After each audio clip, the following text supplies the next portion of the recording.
우리가 어떤 모임에 가면 서로를 소개하는 시간들을 갖죠. 근데 그 소개하는 시간들을 좀 재밌게 하기 위해서 여러 가지 게임을 합니다. 아이스 브레이크라고도 하는데 진실 맞추기 게임 뭐 이런 것도 있습니다. 그래서 한 사람이 자기에 대해서 진실이 아닌 것 두 가지 정도 이야기하고 또 진실인 것 한 가지 정도 이야기해서 사람들이 서로 알아맞추기, 그러면서 그 사람이 어떤 사람인지를 서로 소개하는 그러한 시간들을 종종 갖죠. 또래 모임 같은 때 자기 소개할 때 이런 그 진실 게임 하면 참 좋을 것 같습니다. 제 진실 게임 하나 할까요? 거짓인지 진실인지 한번 맞춰보십시오. 저는 혈액형이 AB형입니다. 진실일까요? 거짓일까요? 두 번째, 저는 건강을 위해서 종종 홍삼을 먹습니다. 진실일까요? 거짓일까요? 제 머리는 염색을 하지 않은 가발도 아닌 생머리입니다. 진실일까요? 거짓일까요?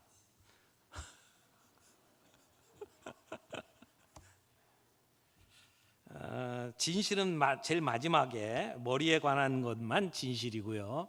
나머지는 진실이 아닙니다. 제 혈액형은 B형이고요.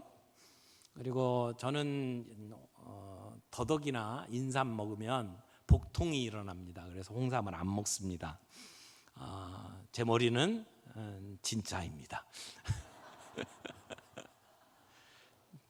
자, 이런 게임을 하면 그 사람이 어떤 사람인지를 조금씩 알아가잖아요.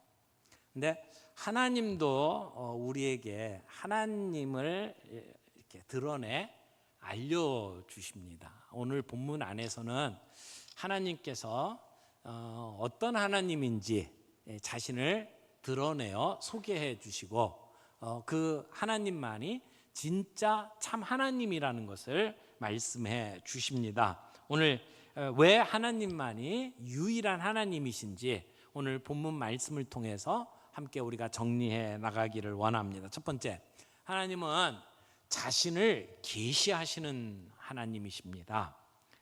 우리 기독교를 계시의 종교다 이렇게 이야기를 합니다. 계시의 종교, 굉장히 중요한 개념인데요.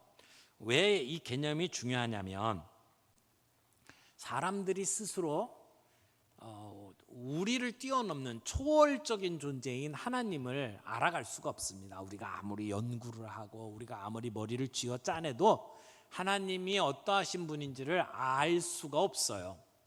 그래서 하나님을 알려면 하나님이 우리에게 자신을 드러내 보여주셔야만 합니다.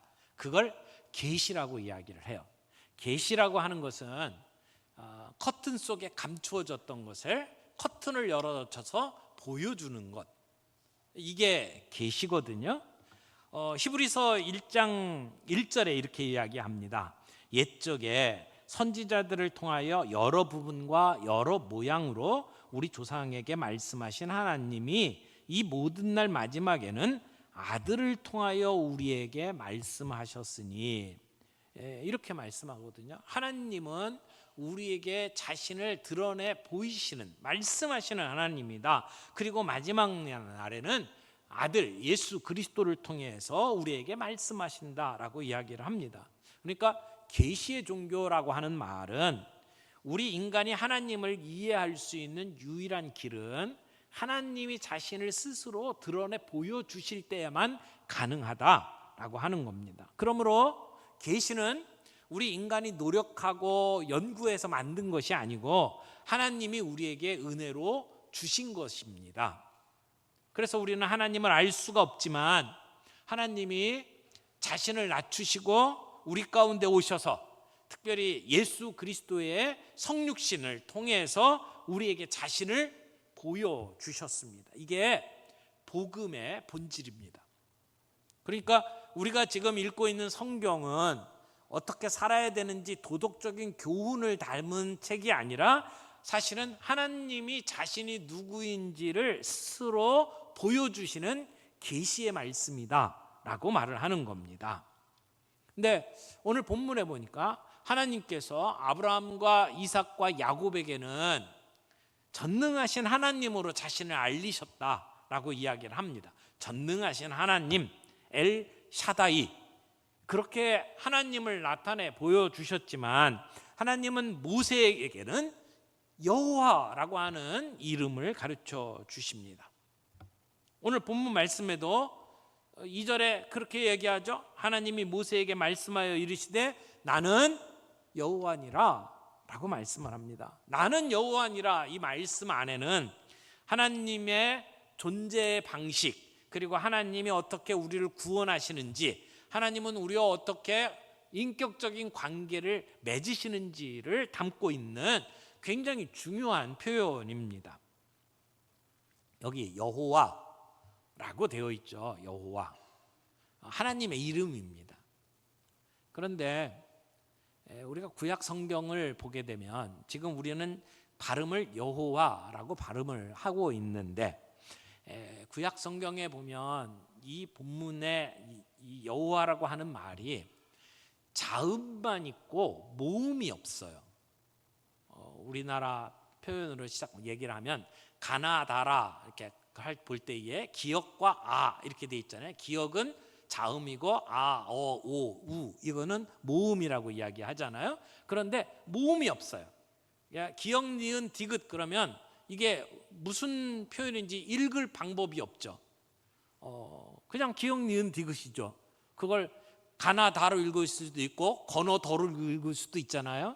그러니까 모음이 없는 거예요. 근데 성경이 이 여호와라고 하는 단어가 모음이 없는 자음만 표기가 되어 있어요. 그래서 히브리어 그 글자에 보면 요드, 그리고 헤이, 바브, 헤이 이렇게 네 글자만 나와요. 그걸 영어식으로 이렇게 바꿔놓으면 Y, H, W, H예요. 그러니까 Y, H, W, H를 가지고 읽어라 그러면 읽을 방법이 없는 거죠. 그런데 히브리 사람들은 이 여호와라고 하는 이 표현을 거룩한 이름이기 때문에 직접 부르지를 않았어요. 우리 아버지 이름이 뭐냐 그럴 때 아버지 이름을 그냥 부르지를 않잖아요. 무슨 자 무슨 자 이렇게 얘기하잖아요. 그런데 이 유대인들은 아예 이름을 바꿔서 불렀어요. 주님이라는 말로, 아도나이라는 말로 바꿔서 읽었어요. 그러니까 읽을 때마다 이 문자만 보면 아도나이라고 읽었단 말이에요. 그러니까 이 문자를 어떻게 읽는지 이게 전승이 안 된 거예요. 아무도 몰라요. 그래서 이 글자를 읽는 방법을 고안을 하다가 중세시대에 사람들이 이 YHWH라고 하는 그 자음에다가 아도나이라고 하는 이제 사람들이 유대인들이 불렀던 그 표현에 모음을 이렇게 딱 붙여가지고 만들어낸 발음이 여호와라고 하는 발음이에요. 그러니까 여호와라고 읽기 시작한 것은 중세 시대예요. 그런데 학자들이 이것을 어떻게 발음했을까를 쭉 연구하다가 가장 그래도 근접하게 읽는 표현을 야훼라고 사람들이 밝혀냅니다. 그래서 요즘에는 학자들이 이 여호와라고 하는 표현보다 야훼라고 하는 표현을 많이 써요. 그러니까 무슨 책을 읽다가 야훼 하나님 또는 여호와 하나님 그러면 이게 같은 말이구나 그렇게 이해하시면 됩니다. 그러나 정확하게 이것을 어떻게 읽었는지는 지금도 아무도 몰라요. 근데 어떻게 발음했느냐 보다 중요한 것이 이 단어가 가지고 있는 의미가 뭐냐라고 하는 것이죠. 근데 이 여호와라고 하는 말씀은 사실은 모세에게 처음 밝히신 이름입니다. 우리 출애굽기 3장 14절 말씀을 좀 읽겠습니다. 하나님이 모세에게 이르시되 나는 스스로 있는 자니라. 또 이르시되 너는 이스라엘 잠깐만요. 사라졌습니다. 여기 있네요. 너는 이스라엘 자손에게 이같이 이르기를 스스로 있는 자가 나를 너희에게 보내셨다 하라. 이렇게 말씀을 하셨죠. 그러니까 여호와라고 하는 말을 여기서는 뭐라고 풀었냐면 나는 스스로 있는 자, 다른 요인에 의해서 창조된 존재가 아니고 나는 스스로 있는 자, 그걸 자존이라고 표현하죠. 하나님은 자존하시는 분이다 라고 이야기를 하는 겁니다. 나는 나다. 나는 스스로 있는 자다. 나는 스스로 존재하는 자다. 이런 의미로 여호와라고 하는 이름으로 우리에게 가르쳐 주신 것이죠. 그러니까 하나님은 피조물이 아니라는 겁니다. 원래부터 스스로 존재하신 유일한 신이라는 것이고, 그리고 하나님은 그러기에 변함이 없으신 하나님. 그런데 여호와라고 하는 이름으로 우리에게 자신을 드러내 보여주시는 것은 우리와 관계를 맺기를 원하시는 하나님이라는 겁니다. 그래서 아브라함을 부르시고 그에게 약속을 해주셨죠. 그래서 언약을 맺으시고 그 언약을 잊지 않고 이루시는 신실하신 하나님이라고 하는 뜻이 여호와라고 하는 뜻이라고 말할 수 있습니다. 그러니까 이 여호와다라고 하는 그 표현 속에는 하나님은 자신을 스스로 계시하시는 하나님, 그런데 그 하나님은 어떤 하나님? 그 어떤 존재에 의해서 만들어진 존재가 아니고 원래부터 스스로 계신 자존하시는 하나님, 그러기에 변함이 없으시고, 그리고 그 이름을 통해서 우리와 관계를 맺고 그 관계 속에서 언약을 맺으시는 하나님, 그리고 오늘 이 모세에게는 그 언약을 잊지 않고 실행에 옮기시는 하나님으로 다가오시는 것입니다. 오늘 야훼 또는 여호와라고 하는 이름 속에 어떤 의미가 담겨져 있는지 오늘 우리가 기억할 수 있기를 바랍니다.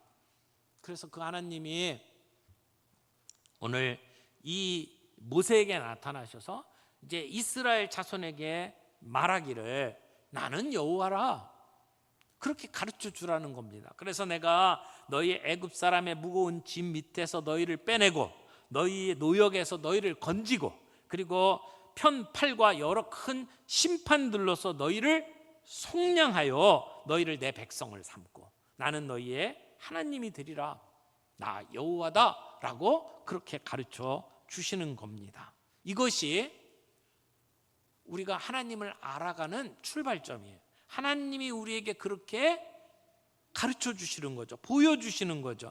그래서 하나님이 자신을 우리에게 보여주시는 것은 은혜입니다. 내가 어떤 자격이 있어서가 아니고 내가 연구를 해서 발견한 게 아니에요. 하나님이 우리에게 그렇게 보여주신 거죠. 하나님은 우리에게 자신을 보여주시고 우리를 구원하기 위해서 낮은 우리의 모습으로 우리를 찾아오셨습니다. 그분이 예수 그리스도시잖아요. 그리고 그분은 오늘도 우리에게 동일하게 말씀하십니다. 나는 여호와다. 나는 야훼다. 나는 변하지 않는 하나님이고 너를 구원할 신실한 하나님이다 라고 우리 하나님이 자신을 오늘도 우리에게 그렇게 소개하신다는 겁니다. 두 번째, 하나님은 구속하시고 회복하시는 분입니다. 하나님 모세에게 명령합니다. 바로에게 가서 전해라. 뭐를 전하라고 그랬어요? 이렇게 외치라는 겁니다. 내 백성을 보내라. 바로 앞에 선 모세가 했던 말을 한마디로 줄이면 간단한 얘기예요. 내 백성을 보내라. 그런데 바로의 반응은 어떻습니까? 하나님이 누굴길래? 나는 하나님 모른다. 그러니까 너희들 보낼 수가 없다라고 하는 반응을 보이죠. 여러분, 하나님은 왜 이스라엘 백성들을 애굽에서 건져내어서 가나안 땅으로 보내십니까? 그건 약속을 지키시기 위해서죠. 아브라함과 이미 약속하셨습니다. 너희들이 이방에 객이 되어서 살겠지만 400년 지난 뒤에는 다시 돌아오리라 라고 약속하셨던 아브라함에게 주신 약속을 지키기 위해서 하나님은 모세를 준비시키시고 그 이스라엘 백성을 이끌고 가나안 땅으로 가게 되죠. 그러면서 나는 너희를 애굽에서 건져낼 뿐만 아니라 너희를 내 백성을 삼겠다. 하나님과 이스라엘 백성의 그 관계를 회복시키시겠다라는 겁니다. 그래서 나는 너희의 하나님이 되리라 라고 선언을 하시는 것이죠. 여러분, 이건 이스라엘 백성들에게 하나님이 자신을 계시하는 것입니다. 그러나 애굽의 왕 바로는 그 하나님을 알지 못합니다. 바로가 그렇게 얘기합니다. 여호와가 누구이길래 내가 그의 목소리를 듣고 이스라엘을 보내겠느냐? 나는 여호와를 알지 못하니 이스라엘을 보내지 아니하리라. 안 보낼 뿐만 아니라 이스라엘 백성들에게 시켰던 그 무거운 짐을 더 느립니다. 더 힘든 일을 시킵니다. 노동을 무겁게 함으로 수고롭게 하겠다. 그래서 나에게는 거짓말이 통하지 않는다라고 하는 것을 보여주겠다는 것이죠. 지금 모세가 여호와의 이름을 이야기하면서 바로 왕 앞에 서서 그 말씀을 전하잖아요. 그런데 바로는 뭐라고 생각합니까? 여러 신 중에 하나, 아무것도 아닌 존재.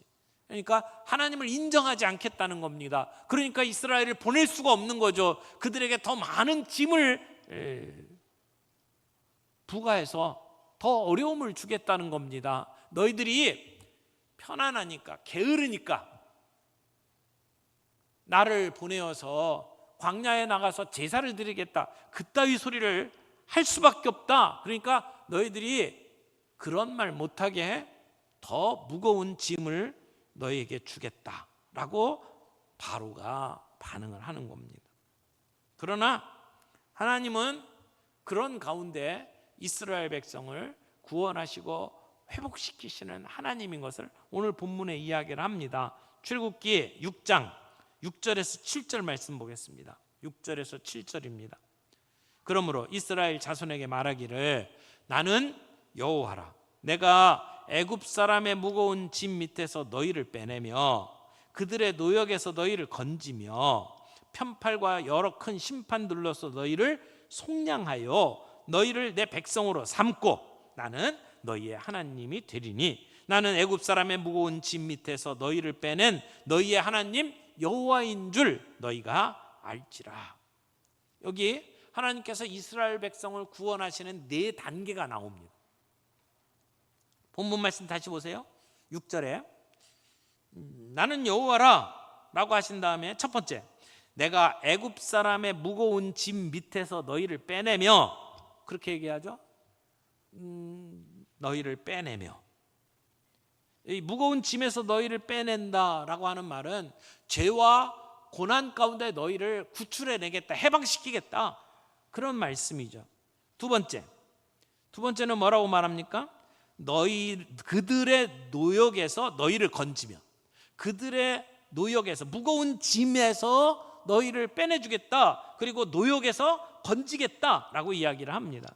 여기 노역에서 건진다라고 하는 말은 무거운 그 노역, 힘든 것 가운데에서 너희를 건져낸다라고 하는 그 육체적인 억압에서 건져내는 것만이 아니라 사실은 그들이 가지고 있는 노예로서의 수치심, 상처, 인생의 아픔으로부터 너희를 회복시키겠다라고 하는 말씀입니다. 또 하나, 편팔과 여러 큰 심판들로 너희를 어떻게 한다? 속량한다. 속량이라는 단어를 썼죠. 이거 저희가 많이 사용하지 않는 단어이기 때문에 처음 듣는 분들도 있을지 모르겠는데, 여기 속량이라고 하는 말은 돈을 주고 값을 주고 빼낸다, 자유를 준다, 그런 말이에요. 그러니까 단순히 그들에게 자유를 준다라는 말이 아니고 값을 치르고 자유를 주었다라고 하는 얘기예요. 값을 치렀다라고 하는 면에 있어서 우리는 여기 속량이라고 표현을 하는데 같은 말로 구속이라는 말도 사용을 합니다. 속량, 구속. 구속이 이렇게 잡혀가는 구속이 아니고 구해낸다 그런 뜻이죠. 그래서 이 값을 치르고 구원해낸다, 구속해낸다 그런 의미로 속량이라는 말을 쓰는 겁니다. 사실은 이게 복음의 핵심입니다. 하나님이 우리를 죄인으로 죽을 수밖에 없는 가운데 우리를 구원해 내셨잖아요. 근데 구원해 내실 때 그냥 빼내온 게 아니고 값을 치르십니다. 하나님은 공의의 하나님이기 때문에 죄를 지으면 그 죄의 대가를 치러야 돼요. 근데 죄의 대가가 뭐죠? 죽음입니다. 그러니까 죽음을 값으로 치르고 건져내야 돼요. 그 일을 위해서 하나님 자신이 사람이 되어 이 땅에 오셨어요. 예수 그리스도께서 십자가에 못 박혀 죽으심으로, 그러니까 죽음을 값으로 치르고 우리를 구원해 내셨다. 그래서 우리는 그걸 속량이라고 표현을 하는 겁니다. 이게 복음의 내용이에요. 예수님의 죽음이 하나님과 사람 사이의 장벽을 무너뜨리고 그리고 우리를 구출해 내는 그러한 내용을 구속이라고 표현을 하는 거죠. 굉장히 중요한 표현이 오늘 이 모세에게 주신 하나님 여호와라는 말 속의 의미예요. 속량했다, 값을 치르고 구속했다. 그 다음에 네 번째, 내 백성으로 삼았다. 그래서 내가 너희의 하나님이 된다라고 이야기하는 거죠. 이것은 관계가 회복되는 것을 의미합니다. 단지 죄에서 구출해내는 것만이 아니고 하나님과의 관계가 회복되어서 이제는 우리가 하나님의 백성이 되고 그래서 새로운 정체성을 갖게 되는 거죠. 이제 이스라엘 백성이 애굽에서 이제 탈출을 합니다. 그리고 가나안까지 가기 위해서 광야길을 거쳐오는데 홍해 바다를 건너는 순간 그들의 정체성이 바뀌어야 돼요. 근데 그들은 그때까지 뭘로 살았어요? 노예로 살았어요. 애굽의 노예, 그러니까 뼛속 깊숙이 나는 노예다라고 하는 정체성이 있고 노예 근성이 살아있는 사람들이에요. 근데 이제는 나는 노예가 아니다, 하나님의 자유인이다 라고 하는 정체성으로 바뀌어야 된다는 거죠. 그래서 하나님은 그들을 내 백성으로 삼고 나는 그들의 하나님이 되고 그렇게 관계가 새롭게 회복되는 것을 의미하는 겁니다. 그래서 하나님의 자녀가 얼마나 영광스러운 것인지 우리로 하여금 깨닫게 하신다는 이야기입니다. 그러니까 복음은 내가 뭘 믿느냐라고 하는 것도 중요하지만 그보다 더 중요한 것은 내가 어디에 속했느냐라고 하는 겁니다. 내가 하나님과 어떤 관계를 맺고 사느냐라고 하는 것이 복음의 핵심이라고 말할 수 있습니다. 그러니까 구원을 받는다라고 하는 것은 뭘 알고 믿고 하는 것들을 뛰어넘어서 우리는 하나님과 회복된 관계를 맺고 하나님의 백성으로 살아가는 삶을 사는 것을 의미하는 것입니다. 오늘 6절 7절 말씀은 복음의 구조를 보여주는 그러한 내용입니다. 죄의 자리에서 하나님과의 언약의 자리로 우리를 바꿔주시는 은혜, 그리고 고통에서 자유로, 그리고 속박에서 이제 하나님의 백성으로 소속되어서 살아가는 그러한 삶으로 우리를 이끌어 가시는 그것이 구원의 여정이다라고 말할 수 있겠죠. 사랑하는 성도 여러분, 하나님은 오늘도 우리의 삶 가운데 그렇게 선하게 아름답게 일하십니다. 우리가 고난을 당하고 있다면 그것은 하나님의 약속을 이루어가는 과정 속에 있다는 것을 우리는 잊지 말아야 합니다. 하나님은 끝끝내 이 이스라엘 백성들을 약속하신 땅, 가나안 땅으로 인도하실 겁니다. 하나님은 한 번도 약속을 어기신 적이 없습니다. 하나님은 한 번도 늦으신 적이 없습니다. 우리의 삶 속에서도 하나님은 그 약속을 이루어 가십니다. 우리가 당하고 있는 고난은 우리를 파괴하기 위한 것이 아니라 하나님의 약속을 이루어가는 과정이라고 하는 것을 우리는 잊지 말아야 할 겁니다. 세 번째, 하나님은 모든 민족이 자신을 알기 원하십니다. 하나님은 이스라엘 백성에게만 여호와 하나님으로 자신을 드러낸 게 아닙니다. 모든 민족에게 자신을 드러내시는 하나님입니다. 하나님은 애굽에게는 강한 손으로 자신을 드러냅니다. 바로는 하나님의 이름을 무시합니다. 그런데 하나님은 그 바로의 무지함, 그리고 바로의 완악함조차도 사용하셔서 하나님의 능력과 영광을 나타내 보여주십니다. 내보내라, 내 백성을 보내라 라고 했는데 바로는 거절합니다. 그리고 더 많은 노역을 시키죠. 바로가 여호와가 누구냐? 라고 질문할 때 하나님은 그에 대한 대답을 10재앙으로 하십니다. 10재앙을 통해서 하나님이 어떤 존재인지를 바로에게 보여주시는 겁니다. 내보내라, 못 보내겠다. 그래서 하나님은 그 재앙을 통해서 하나님을 드러내 보이셨고, 마지막 재앙에 왔을 때 항복하고 이스라엘 백성을 내어보내게 되는 것이죠. 그런데 이 10재앙이 무슨 의미입니까? 바로가 하나님을 인정하지 못하고 그리고 이스라엘 백성을 보내지 않겠다 했을 때에 하나님은 그들에게 재앙을 내리십니다. 그 재앙들이 뭡니까? 물이 피가 되게 하는 재앙부터 시작해서 개구리 재앙, 그리고 우박 재앙, 파리 재앙, 이런 다양한 재앙들을 내리시죠. 그런데 그때 그 재앙 내리는 그 모습들을 보면 그 하나하나가 애굽 사람들이 섬기던 신들이었습니다. 그러니까 파리 재앙, 그러면 그들이 섬겼던 그 파리를 재앙으로 사용하시고, 그래서 그들의 신들을 무너뜨림으로 하나님만이 참 하나님이신 것을 드러내 보이는 사건이 10재앙이었다는 것입니다. 그들이 그렇게 떠받들고 섬겼던 나일강을 피로 만드셔서 그들의 우상을 무너뜨리신 하나님. 근데 마지막에 그들의 가축이나 그들의 자녀들 가운데 처음 태어난 장자들을 다 죽이는 재앙, 그것이 마지막 재앙이죠.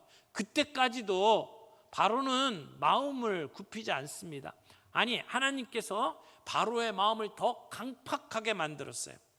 그래서 조금 흔들리다가도 다시 이스라엘 백성을 붙잡고 보내주지 않습니다. 그런 마음들을 통해서라도 하나님은 하나님의 강한 능력을 애굽에 보여주십니다. 그리고 그 마지막 재앙, 장자가 죽는 재앙들을 거치고 난 다음에야 이스라엘 백성을 해방시키게 되죠. 그때 하나님은 이스라엘 백성들에게만은 그 재앙이 임하지 않도록 만들었습니다. 그래서 어린 양을 잡아서 그 피를 가지고 문설주와 문지방에 바르도록 만들었죠. 천사가 장자들을 죽이기 위해서 찾아올 때에 그 피를 보고 그 집을 건너뛰었어요. 그래서 그 지나갔다, 영어로 pass over, 지나갔다, pass over라는 말이 유월이라는 뜻이죠. 그래서 그 날을 지키는 것을 우리가 유월절이라고 이야기를 합니다. 건너뛰었다라는 것이에요. 죽음의 사자가 그 집을 건너뛰었다. 어린 양의 피를 보고. 그 어린 양이 누굽니까? 예수 그리스도, 우리를 위해서 죽어주신 예수 그리스도의 그 피 때문에 우리가 죽음을 면하게 되었고, 우리는 영원한 사망에서 영생으로 옮겨졌다라고 말할 수 있습니다. 그리고 유월절의 핵심 내용은 건너뛰는 겁니다. 그리고 그 대신 어린 양이 죽은 거죠. 그 어린 양의 죽음을 내 죽음으로 인정하시고 우리는 생명을 얻었다. 예수 그리스도께서 십자가에 못 박혀 죽으심을 우리가 믿고 받아들이는 순간 그 죽음의 권세가 우리를 뛰어넘었다라고 이야기를 하는 겁니다. 그래서 이 모든 재앙의 목적이 뭡니까? 하나님이 얼마나 능한 하나님이신지, 하나님이 참 신이신 것을 드러내 보이는 것이 이 재앙의 목적입니다. 그리고 그 재앙을 통해서 결국 이스라엘 백성은 노예에서 벗어나 하나님을 마음껏 자유롭게 섬길 수 있는 하나님의 백성이 되는 것이죠.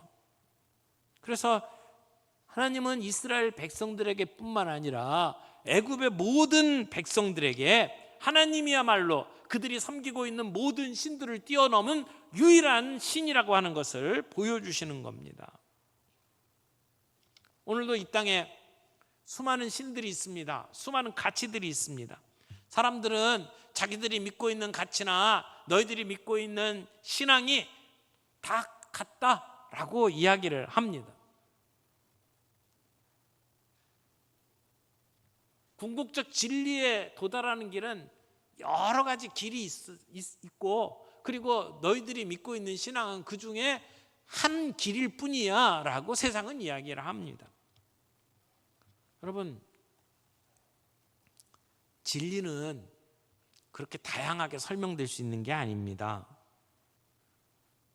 그 모든 신들을 뛰어난 유일하신 참신 야훼 하나님이 참된 하나님입니다. 바로는 여러 가지 재앙을 보았음에도 불구하고 하나님의 명령을 따르지 않습니다. 왜요? 하나님을 인정하고 싶지 않으니까. 오늘도 이 세상 사람들이 하나님을 인정하지 않습니다. 그 마음의 죄로 인해서 하나님을 인정할 수 없습니다.